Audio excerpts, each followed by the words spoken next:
Ich freue mich auf diese neue Maikes Raumzeit-Episode und mit Ihnen in die Welt von Lush eintauchen zu dürfen. Lush, eine weltweit bekannte Marke, die für ethische Werte und umweltfreundliche Ansätze in der Kosmetikindustrie steht. Tatsächlich frische, handgemachte Kosmetik. Ich habe die große Ehre, hier bei mir in dieser Episode mit Naomi Rankin, sie ist Global Customer Care Leiterin bei Lush, zu sprechen. Und werde jetzt auf Englisch wechseln, dass sie englischsprachig ist. Together, we will be talking about customer experience, seamless customer experience in particular, about brand transformation with AI, and about the precious value of customer feedback. Hello, Naomi. First question is always, can you just say in your own words, who are you and what are you doing? Okay, so my name is Naomi Rankin. I work for Lush Cosmetics, who people are probably familiar with bath bombs and cosmetic for the body. I live and work in Poole in Dorset, which is where Lush was founded. Mm-hmm. I look after all of our global customer care teams. Mm-hmm. So that is the only, aside from PR, it's the only number on the website. So if you need anything from us, it's my teams you'll come through to. And if you go on the chat, on the app or the widget, it's my teams you'll come through to. Mm-hmm. So yes, we look after anyone that wants anything from the company. Mm-hmm. So as you can imagine, we hear everything. Mm-hmm. Yes. Yeah. And you have to be prepared. My first questions would be around sustainability and a bit the philosophy of Lush. I mean, you have a strong emphasis on like ethical and environmental responsibilities. And my question is, how does this commitment influence your strategies and technologies you implement with customer care, especially regarding AI?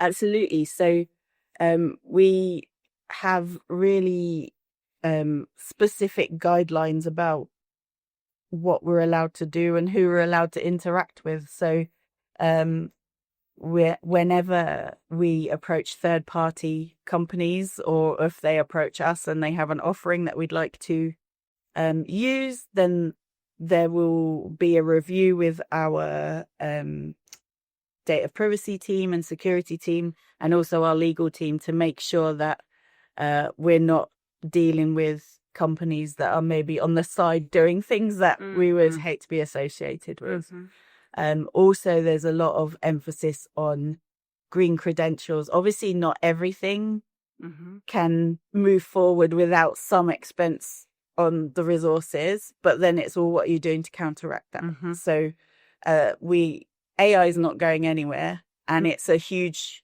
useful tool if you're used responsibly. Yeah. But then what are we doing to counteract the energy used to generate that conversational AI, the large language models? Are we going to use it? Where do these servers sit? How's this data being stored? Yeah. Who's got access to it?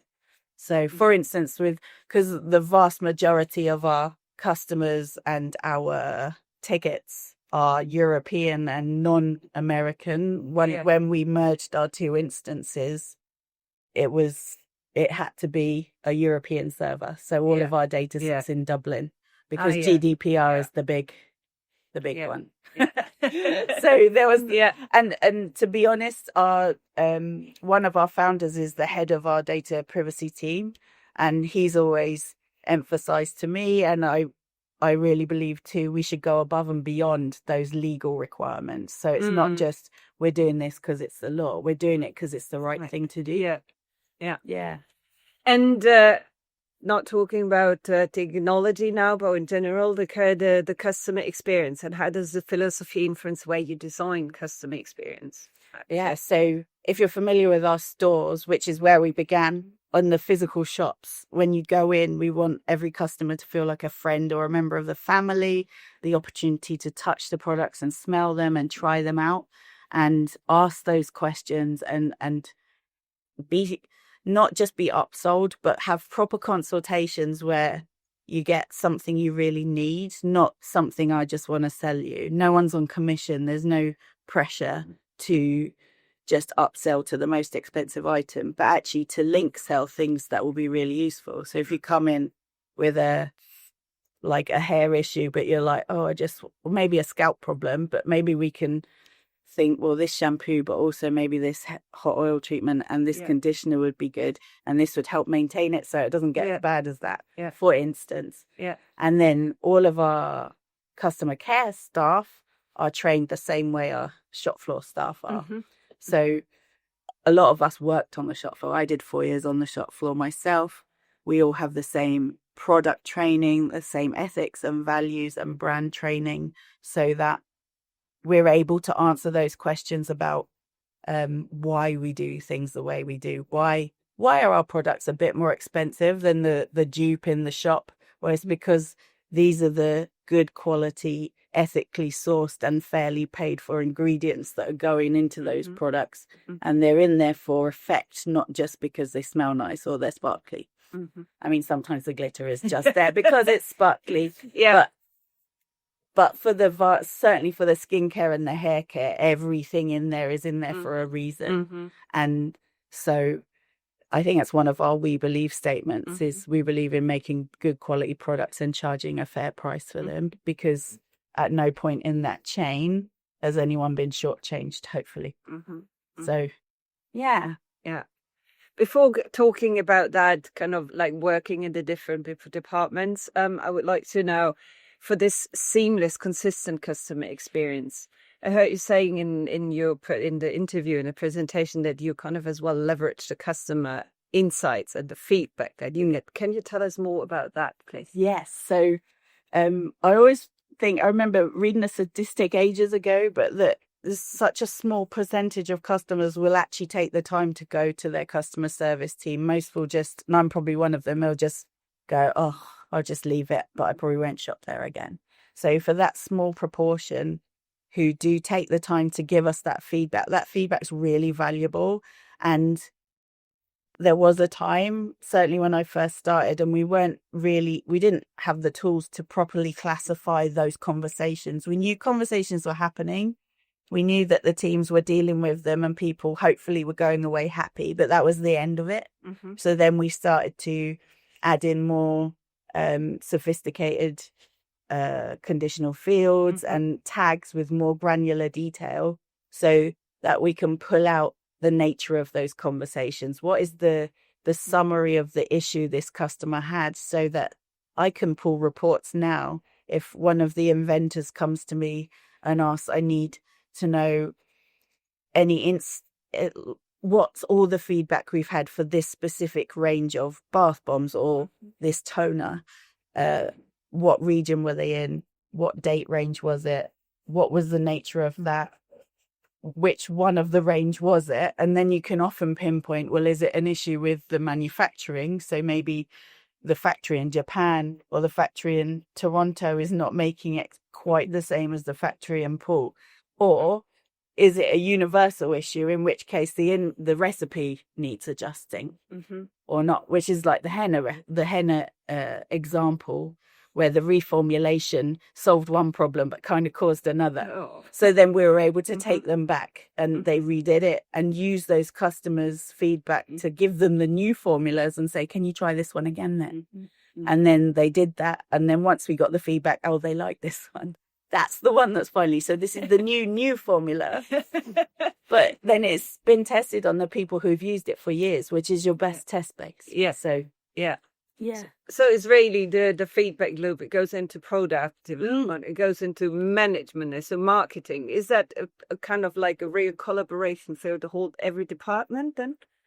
Certainly the ones so I have the privilege of going to the leadership meeting, and we always have the top spot. So it's always what have the customers said in the last month, and then after that sales, and then after that everything else. And so because when I'm in that room, all the founders, so the owners of the company are there, plus all the leaders of the different teams, manufacturing and the campaigns team and brand and collaborations, digital are all there. So we're able to say the customers are having real trouble with this app upgrade, or the customers are having problems getting hold of sticky dates because it's so popular, we can't make it fast enough. And they're like, we'll make more.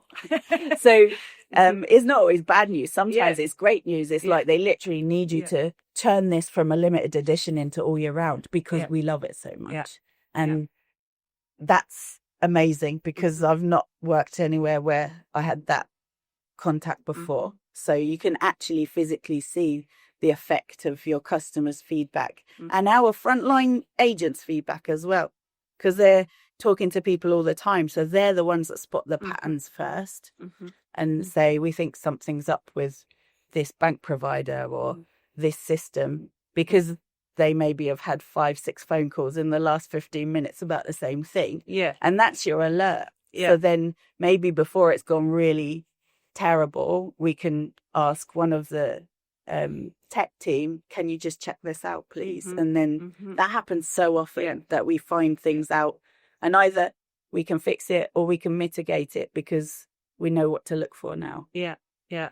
It goes in there, she was saying that the customers are actually as well the ones helping you. Yeah, like they're live QAing everything. And the employees, on the other hand, the ones that as well kind of give the feedback and help you with it. You said something about like that you could work in different departments and that there is a continuous order, when I remember it correctly, that every year, once a year, the people from customer care work in the store or the other way around. Can you tell more about that? Yes. What's the idea behind that? So the focus has always been great customer service and like remembering our roots, which is this original shop. The first one still is in Poole. You could please come visit it. And so I'm guilty of it the same. Once you work in an office for a while, you tend to forget what it was like to stand on your feet for 8 hours and serve customers and have long queues and deal with that. And some of our support teams have never worked on a shop floor, so they don't actually have that as a frame of reference. So we felt it was really important, and this is company-wide, not just us, that every member of staff knows what it's like to have to serve the customers with the tools they've provided them. So for a developer or one of the QA team or one of the finance team to work on the shop floor and speak to a customer is really influential, I think, because actually it's a totally different perspective, and it helps you come back and think, I need to make maybe this small adjustment, or I can make the frontline staff's job easier if I just did this instead. Or, I remember what it was like. Let's send them pizza. You know, it just gives you that appreciation of every part of the business is a vital function. Like no one is more important than the other, and you can get so blinkered and stuck in your own stuff. Customer care often, certainly from November to January, are just seeing a lot of complaints or delays or returns, and that can be quite heavy to deal with. So it's really good to be reminded that actually loads of people love us, and we're doing really happy things, and like on the shop floor they're doing bubbles and demonstrations and people are having fun, and just to remember that joy is what, like, the whole point of having nice stuff in your bath rather than just washing to be clean is like taking the time out to refresh your mind as well as your body. More personal question. It seems like the company is a family-owned company, and it's very open, and everyone is kind of listening to another in the department, the customer, the employees. We don't hear that maybe like so many companies. I'm saying it nicely now. Why do you think or feel what is others holding back, or where's the struggle to not have that, the customer feedback, going back to product management or product development? I guess a lot of companies aren't owned by the people who founded them anymore. There's not many small family businesses. And even if you're in a bigger company, if you're a public company, you're answerable to shareholders. So maybe your biggest pressure is your profit margin rather than, and then it's not always customer focused. Whereas I think because our founders and the staff as a result of that cascading down have always taken the time to fully engage with the customers and talk to them and find out what they want, it just runs through us. It's not something you could extract from us. So I mean, I used to work in the health service, so I know about layers of bureaucracy and being a little person on the front line and having no influence in how things were done. So this is like a breath of fresh air, really.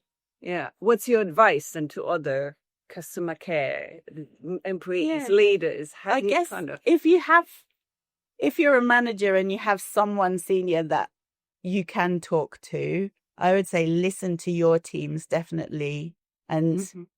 as well as making sure they're productive and they're getting through their contacts, but ask them, what are people talking about, and try and focus on the good feedback as well as the bad, and not just as a score, but as actual conversations, and then take that back and maybe hold people accountable. Say, I need this to change, because if we don't make this adjustment, then we're just going to be spending money on putting a plaster on this rather than fixing the leak, you know?